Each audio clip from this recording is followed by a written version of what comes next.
दोस्तों, जब से मोदी जी प्रधानमंत्री बने हैं, एक बात हम बार बार सुनते हैं। वो है कि भारत विश्व गुरु बनने की तर्ज पर है।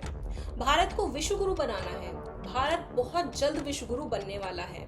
ये कहानी और किस्सा बहुत पुराना है, बल्कि जाने कितने बरसों पुराना है। तो चलिए शुरू से शुरू करते हैं।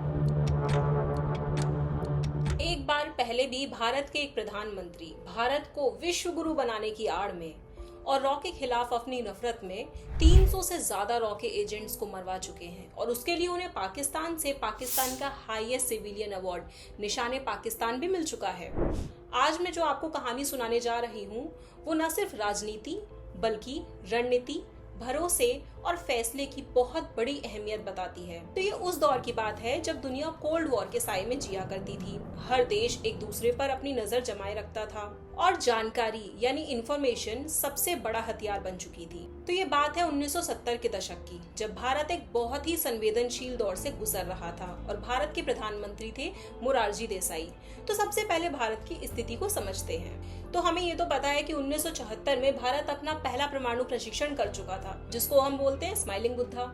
अब स्माइलिंग बुद्धा तो स्माइल कर रहा था, लेकिन बाकी देश स्माइल नहीं कर रहे थे, क्योंकि अब भारत एक देश के साथ साथ एक विकासशील देश भी बनता जा रहा था। प्रोग्रेस हो रही थी, न्यूक्लियर वेपन्स आ रहे थे, तो हर किसी को इनसिक्योरिटीज भी अपने साथ में डेवलप हो रही थी। और ये तो कहा ही जाता है कि हर ताकत के साथ एक डर भी पैदा होता है, और ऐसा ही कुछ हुआ पाकिस्तान के साथ, क्योंकि जहां भारत ने अपना प्रशिक्षण किया वहीं हमारा खुद का बिगड़ैल पैदा किया हुआ बच्चा पाकिस्तान भी अपना परमाणु प्रशिक्षण के पीछे लग चुका था। अच्छा, उस समय के पाकिस्तान के प्रधानमंत्री थे जुल्फिकार अली भुट्टो, और उनका एक बहुत फेमस एक फेज था जो उन्होंने बोला था कि हम घास खा लेंगे लेकिन हम परमाणु तो जरूर बनाएंगे। अब बताओ, जब अपना खुद का पड़ोसी देश एक ऐसी मानसिकता रखता हो कि एक देश ने जब अपना प्रशिक्षण कर लिया है, अब हमें भी अपना करना है इनसिक्योरिटी से या कैसे भी फेज से, तो अब आप क्या ही करोगे? इनकाउंटर करोगे, उससे अपने आप को प्रोटेक्ट करने की कोशिश करोगे, और शायद ऐसा ही कुछ हम भी कर रहे थे। तो ये कहानी शुरू होती है 1977 में, जब इंदिरा गांधी ने रॉ के एक एजेंट को बहुत बड़ा जिम्मा सौंपा। एक्चुअली उनको कहीं से एक इन्फॉर्मेशन मिली थी, एक बाइट मिली थी कि शायद पाकिस्तान भी अपना न्यूक्लियर प्रोजेक्ट जो है उस पर काम कर रहा है, और इसी को कंफर्म करने के लिए इंदिरा गांधी ने अपने रॉ के एजेंट्स को काम पर लगाया, क्योंकि बहुत सारे इंटरनेशनल रिपोर्ट्स के अकॉर्डिंग पाकिस्तान ऑलरेडी अपना न्यूक्लियर एस्टैब्लिशमेंट कर चुका था कहूटा में। अच्छा, अब इस एजेंट ने भी बहुत अच्छा काम किया। इसने पाकिस्तान में अपने न्यूमरस एजेंट्स निकाले, अपने कॉन्टेक्ट्स निकाले, और अपने एक कॉन्टेक्ट को जो न्यूक्लियर पावर प्लांट था कहूटा, उसके पास में एक हेयर सैलून था, इसने वहां पे अपने इस कॉन्टेक्ट को भेजा और वेरीफाई करने के लिए, जस्ट टू इंश्योर कि क्या सच में वहां पे ऐसा कुछ प्रोसेशन चल रहा है या वो सच में परमाणु प्रशिक्षण करने वाले हैं। इसीलिए वहां से कुछ हेयर सैंपल्स उठा लिए, क्योंकि हेयर सैलून में आसपास के बहुत सारे साइंटिस्ट आया जाया करते थे और सैंपल्स कलेक्ट करना उसके लिए कंपैरेटिवली इजी हो चुका था। अब हुआ वही जिसका भारत को डर था, क्योंकि जब ये हेयर सैंपल की टेस्टिंग की गई तो इसमें हाई प्रोफाइल रेडिएशंस मिली और बॉम्ब ग्रेड के पार्टिकल्स भी मिले, जिससे ये कंफर्म हो गया कि हाँ, सच में पाकिस्तान अपना परमाणु प्रशिक्षण करने की कगार पर आ चुका है। इसके बाद इसी सेम रॉ एजेंट ने कहूटा पावर प्लांट के अंदर में अपना एक कॉन्टेक्ट भी निकाल लिया, लेकिन उस कॉन्टेक्ट और या इन्फॉर्मर जिसको भी हम बोल सकें, उसने एक शर्त रखी थी कि आप मुझे एक डिसेंट अमाउंट ऑफ मनी अगर आप मुझे देते हैं तो मैं आपको पाकिस्तान के न्यूक्लियर प्लांट का पूरा ब्लूप्रिंट आपको लाकर दे दूंगा। इससे बड़ी उपलब्धि हमारे लिए और क्या हो सकती थी कि एक रॉ एजेंट, हमें जिस देश से हमें डर है, हमें खतरा है कि वो हम पर हमला कर सकता है, हमारे पास उसका खुद का ब्लूप्रिंट हो। लेकिन आप किसी की बेवकूफ़ी का अंदाज़ा लगा सकते हैं क्या किया होगा मोरारजी देसाई ने? आप अगर उस जगह प्राइम मिनिस्टर होते तो आप क्या करते? सीधे खरीद लेते, राइट?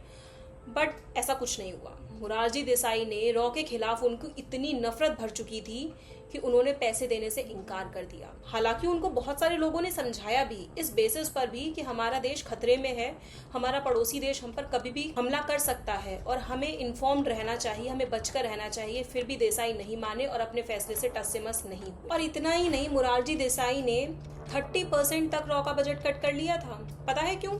क्योंकि उनको ये डाउट था कि इंदिरा गांधी ने इमरजेंसी के टाइम पे रॉ का यूज किया था उनके अगेंस्ट। और इसी के साथ क्योंकि रॉ का एस्टैब्लिशमेंट भी इंदिरा गांधी ने किया था, तो मोरारजी देसाई को इस हद तक रॉ से नफरत हो गई थी कि मैं इनका साथ तो कभी दे ही नहीं सकता हूँ। अब आप सोचो, एक तरफ देश और एक तरफ आपकी नफरत, मतलब नफरत आपके देश के ऊपर भारी पड़ चुकी है कि आपने पैसे देने की तो छोड़िए, आपने 30% उनका बजट कट कर लिया। बल्कि बहुत सारी रिपोर्ट्स तो ऐसी भी हैं जिनमें ये मेंशन है प्रूफ के साथ में कि मोरारजी देसाई पाकिस्तान के चीफ कमांडर जिया उल हक के साथ कांस्टेंट कनेक्शन में रहा करते थे, एक दूसरे से बातें किया करते थे। बल्कि जिया उल हक तो उनकी यूरिन थेरेपी के बारे में बहुत इंटरेस्टेड था, क्योंकि ऐसा माना जाता है कि मोरारजी देसाई जो है वो अपना ही यूरिन पिया करते थे due to some health reasons और जो भी उनका था। लेकिन इसी साथ जब उनकी बात हुआ करती थी, उन्होंने रॉ के सारे एजेंट्स की इन्फॉर्मेशन तक दे दी थी जिया उल हक को कि आपके पाकिस्तान में हमारा रॉ का नेटवर्क यहाँ फैला हुआ है, इतने लोग हैं, ऐसे लगे हुए हैं, वहाँ काम करते हैं। इतनी प्रिसाइज इन्फॉर्मेशन थी कि जिया उल हक ने पूरे पाकिस्तान में एक ऑपरेशन निकाल दिया था जिसमें हर रॉ एजेंट को ढूंढ कर निकाला गया था और इतनी ब्रुटैलिटी के साथ मारा गया था कि आप तो कभी अपने बुरे से बुरे सपने में सोच तक नहीं सकते हैं। किसी का हाथ काटा, किसी का गला काटा, किसी की जुबान तक काट दी। मोरारजी देसाई ने इसी के साथ एक बार फोन पर जिया उल हक को ये तक बताया कि हमें आपके न्यूक्लियर पावर प्लांट के बारे में पता है कि आप न्यूक्लियर प्रोसेशन करने वाले हैं। जब पाकिस्तान में पता चला कि इंडिया के बहुत सारे रॉ एजेंट्स उनके ही देश में घुसकर और छुपकर रह रहे हैं, उनके पूरे देश में हड़कंप मच गया। उन्होंने ना जाने कितनी फैमिलीज को बर्बाद कर दिया और इंश्योर किया कि एक भी इंडियन वहाँ पे प्रेजेंट ना हो। अब आप सोचो, मोरारजी देसाई का एक तुच्छु सा, एक वाहियात सा फैसला जिसमें उनको सिर्फ नफरत थी या जो भी था रॉ एजेंट से, आप इंसानियत कैसे भूल सकते हो यार। 300 लोग, 300 फैमिलीज जो आप ही के देश की सिक्योरिटी के लिए दूसरे देश में जाके अपनी आइडेंटिटी छुपा कर रह रहे हैं, आप ही के देश के प्रोटेक्शन के लिए, ताकि आप सिक्योर रह सकें, दूसरा देश आपके ऊपर हमला ना कर सके। आपने उनकी ही इंफॉर्मेशन पराए देश को दे दी। लिटरली आप बिक गए ना एक तरीके से।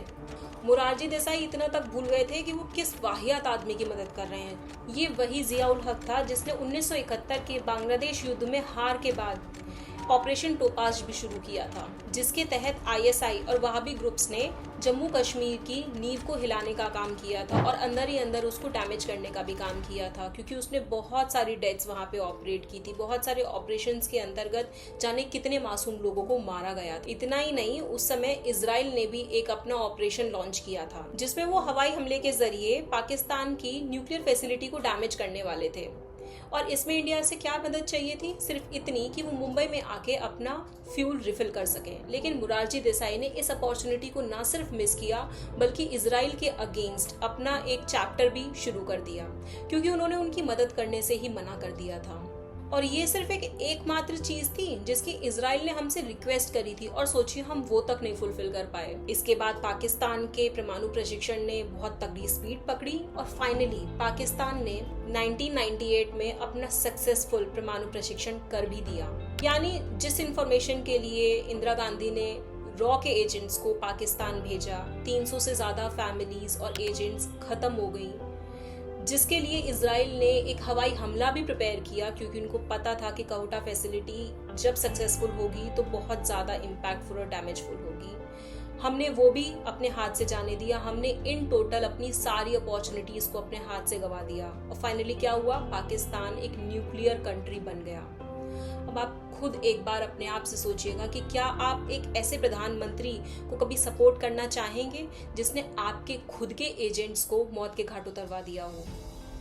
अगर उस समय मोरारजी देसाई ने रॉ के एजेंट्स को वो पैसे दे दिए होते और हमारे पास पाकिस्तान का ब्लूप्रिंट होता, तो क्या आज का एशिया कुछ और अलग होता? क्या ये सारा डायनेमिक्स चेंज हुआ होता? आपके क्या थॉट्स हैं? कमेंट सेक्शन में ज़रूर बताइएगा।